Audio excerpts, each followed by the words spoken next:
Stridsvagn. Stridsvagn. Stridsvagn. Stridsvagn. I'm such a child.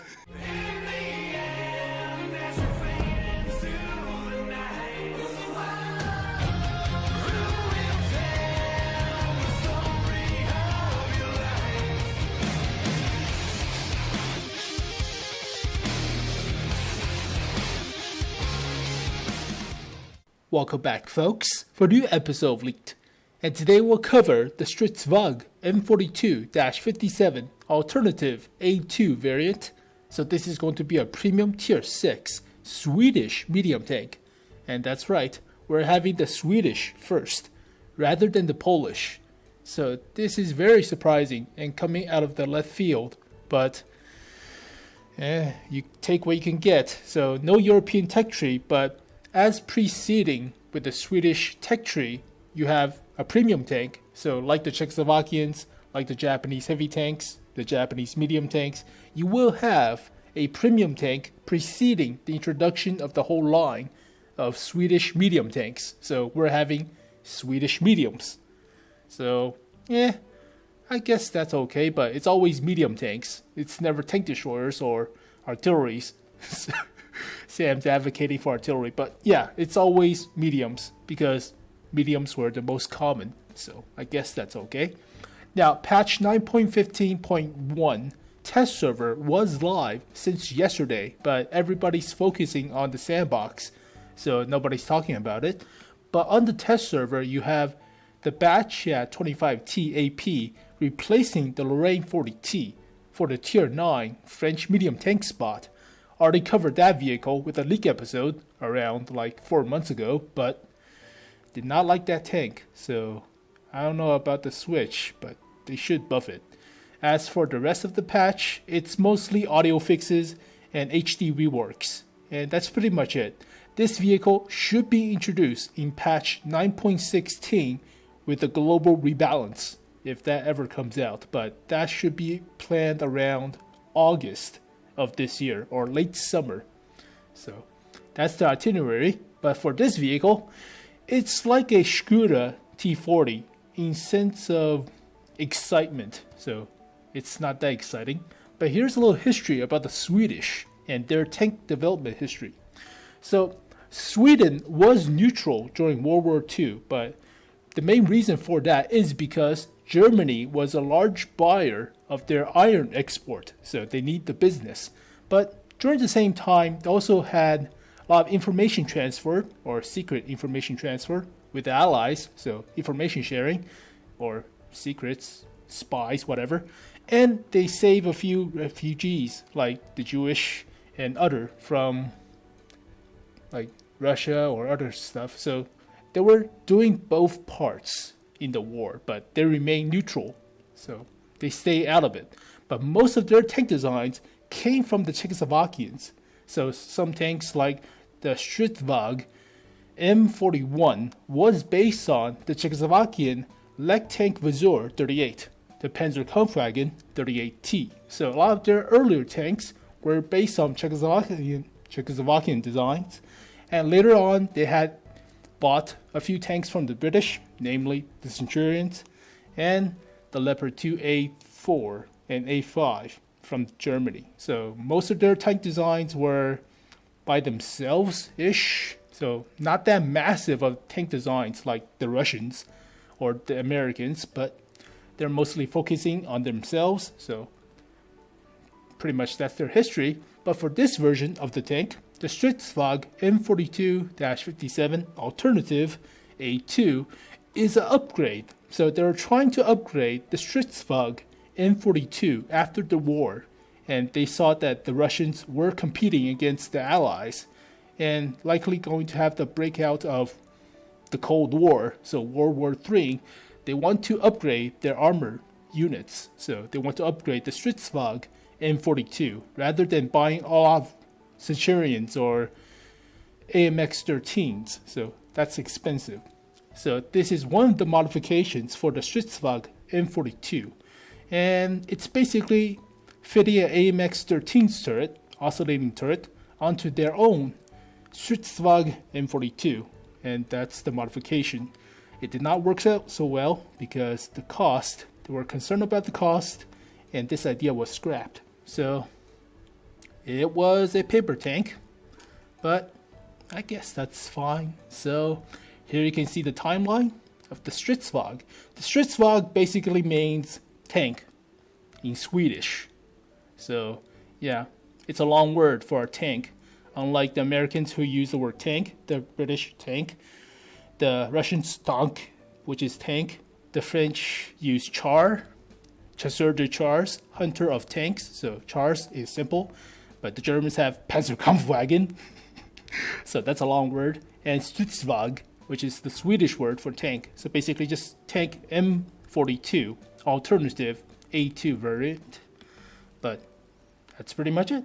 So yeah, we're going to see the Swedish tech tree pretty soon. And I won't talk about the history as much in this video as with the upcoming what if video of the Swedish line. So I'll talk a little bit more, but I'm not the expert, not even close. So here is the alternative versions for the Stridsvagn M42. So they were upgrading the existing model. So here is the first upgrade. They want to change the turret, so brand new turret. Looks like a bulldog-ish of a turret, so it's oblong or oval shaped. The second variant is fixing AMX-13's turret onto the M42's hull right here. And the third variant is a split turret. So they have two separate turrets or three parts into one, but they did not like the different parts into one, so this was scrapped. So basically, the first variant, the alternative A1 variant, was chosen. They modify it, add a few upgrades, and that became the Stridsvagn 74. So that's their basic process. I guess the Pershing to M48 pattern, if you will. That kind of change. That's the Stridsvagn M42 to the Stridsvagn 74. Now, I'm not an expert on the Swedish line, not even close. Never even heard about the Stridsvagn until 4 weeks ago or something, so I'm not even close. But if you want to check out all the Swedish history, there has been a great aficionado by the name of SP15, and he has written a lot of stuff on the Swedish tank line. So I post a lot of links in the description of this video. You should go check him out. But he is on the North American server, so awesome. Same server, Pride.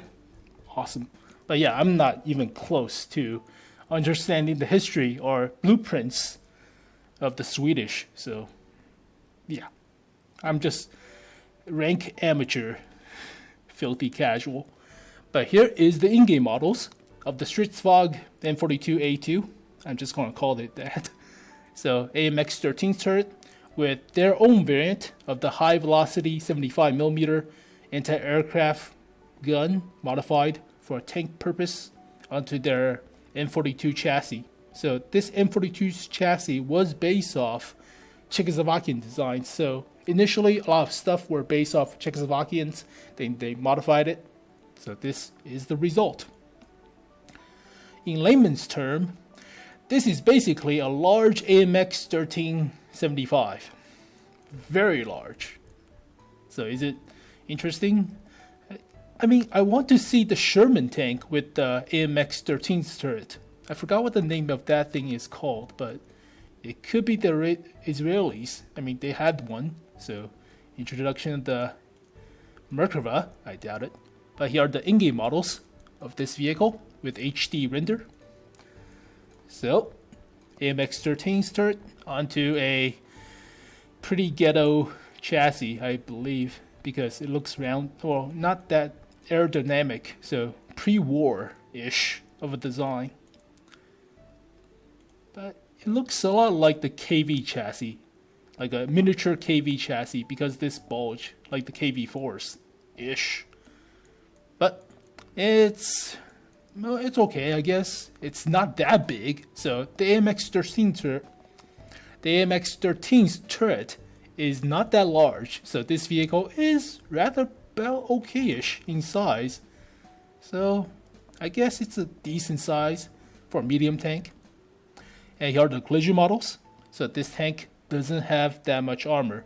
The best is 55. So yeah, it's not gonna stop a lot of shells. At tier 6, nope. 55, even if it's well sloped, sometimes it will penetrate. So no turret or no armor on the turret, so don't rely on it. You do have a few strips of 55mm, but don't depend on it. Frontal hull is 55, so the upper plate is very well sloped, so it's about 25-ish degrees, but that's a small area, and it's only 94mm, so sometimes it will get penetrated with high caliber guns like the IS-122, so don't depend on it. So basically you have no armor whatsoever, so do not get hit. But based on the size of the turret, it's a small vehicle compared to something like the Jumbo or something, or the Strv T40. That's a large vehicle. This is rather okay in size. It's pretty small. So here are the main stats for this Swedish medium tank. It's going to be a premium tier 6, so introducing the Swedish line. It has likely a crew of 3 based on the turret size and based on the Stridsvagn 74, because the Stridsvagn 74 is the successor to this vehicle. So it has 3 men in the turret and 1 in the hull. So this turret could only fit 2 guys. So basically meaning that the hull only has the driver. So I'm guessing there's going to be a commander, a gunner, and a driver. But it could be 4 if you cram a radio operator in there, but there's no radio operator since they took that out for extra ammo space. So likely if you're gonna put a loader in there, but it's going to be super cramped. So I'm guessing 3. Normal matchmaking, yep, costs around 3,500 gold. So like the Strv T40 or the Rudy or the T3485M, but the usual. Has 700 hit points, so below average. Engine power is 340, so okay. Weighs about 25.6 tons, so featherweight. Horsepower per ton ratio is 13.28, so 13.28 is borderline heavy tanks-ish, so that's kind of bad. Top speed is 45 kilometers per hour, reverse is 20, so below average for top speed. Hull traverse is average, 38 degrees per second. Turret traverse is 33.4 degrees per second. I believe that's the same as the AMX-12T's turret traverse speed. So that's below average. Terrain resistance is pretty good, above average for hard and medium, and average for soft, so it doesn't get bogged down. The view range is slightly below average, 360 meters.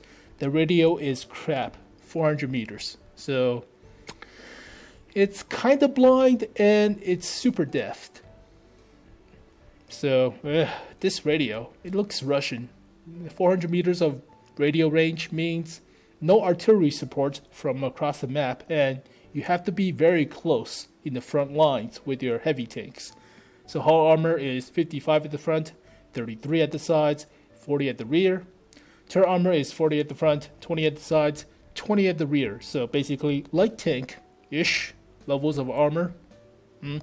Has a 75mm with 2 guns on this vehicle. They did not give the ammo count for both weapons, so I'm guessing around 50-ish to 60-ish rounds based on the size of the vehicle and based on the turret and based on the caliber. So I'm guessing 50-ish, 55-ish for the 75mm. It fires AP, APCR, high explosive.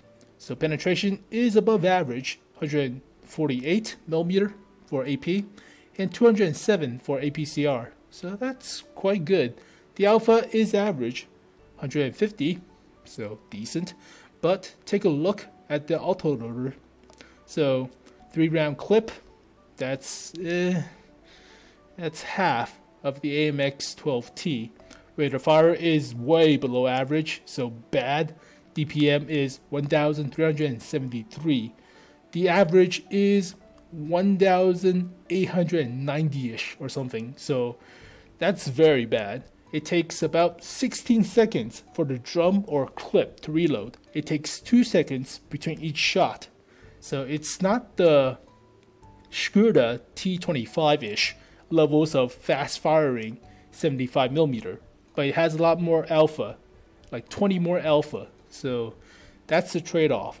Gun depression is 6 degrees, elevation is 12 degrees, with accuracy of 0.36 and 2.4 seconds of aim time. So it's like the AMX-12T's gun performance, but it is a AMX-13's turret, so I guess it's a tier 6. But there is a single shot version of this gun, so they're testing 2 different weapons, but I doubt you see 2 different guns on a premium tank. It's usually 1 gun. There never has been a premium tank with 2 different guns, so it's likely going to be the autoloader.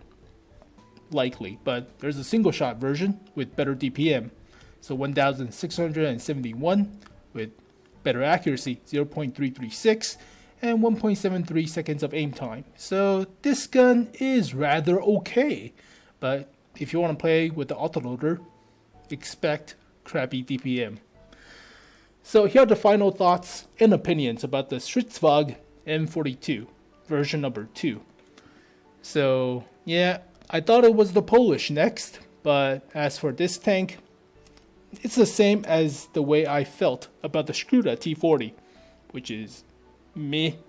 I mean, it has good terrain resistance, good penetration, decent actually, but slightly above average, so that's good. And 450 alpha clip, burst damage from the clip, so that's quite good. I mean, it's a 122 shell with extra, so that's a lot better than 330 from the Strv T25. The weakness is terrible DPM and radio, so you have to be on the front lines and you have to be hiding behind heavy tanks or other medium tanks. It has below average top speed, horsepower per ton ratio, health, and gun performance for autoloader. So yeah, the DPM is pretty crap, like really crap. It's basically a larger AMX-12T with lower DPM and 3 less rounds in the clip. So 450 alpha damage burst is great compared to the 330 on the Strv T25, but it takes super long to reload, so yeah, that sucks. So low armor, radio, speed, mobility, DPM, autoloader.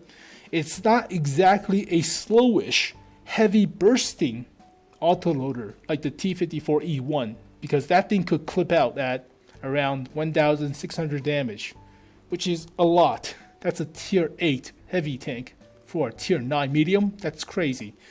So this tank is also not that fast, like an exploiting autoloader, a flanking autoloader like the Strv T25. So you cannot just drive around crazily fast and do all the clipping quickly and run away. So not particularly good. View range, radio, terrain resistance is close to the AC1E3/4. So basically the Sentinel AC1E3/4. But that tank has a 17 pounder with better DPM, which better penetration. So, and 10 degrees of gun depression. This has 6. I forgot the Sentinel's name. Whoops. So is it worth it? If the DPM would be buffed to around 1800 or so reloads every 10 seconds for the clip, then this tank is worth it. But right now, not really. So just as exciting as the Strv T40.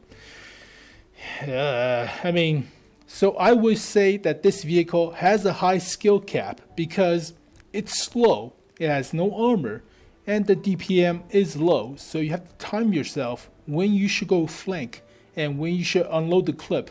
So exposing yourself the least while unloading and run away. And you have to be on the front lines because the radios suck.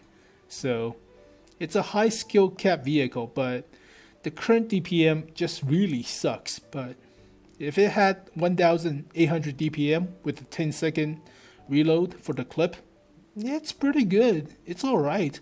But now, current condition is not favorable. And 3500 gold, I'll pass. So, meh. But I'll talk about the Swedish tank line, speculative tank line coming soon, because as always, premium tanks precedes the actual introduction of the whole tech tree. So we're going to see the Swedish Medium tank line pretty soon, likely around October or December of this year, the latest. But that's what we have to look for this year. Last year was the Japanese heavy tanks, and I covered it in summer. So yeah, we should see the Swedish medium tanks around October of this year, with another introduction of a new line coming December, because we had the Japanese heavy tanks late summer, and then the Czechoslovakian medium tanks for Christmas. So 2 lines, but I guess we'll have to see what the other line is. But for now, that's the Stridsvagn M42 upgrade version number 2. So a bunch of chicken scratches and long names. But there you go, folks. Thank you guys for watching this episode. Hope you guys enjoyed. I'll see you guys next time. Peace. I was waiting for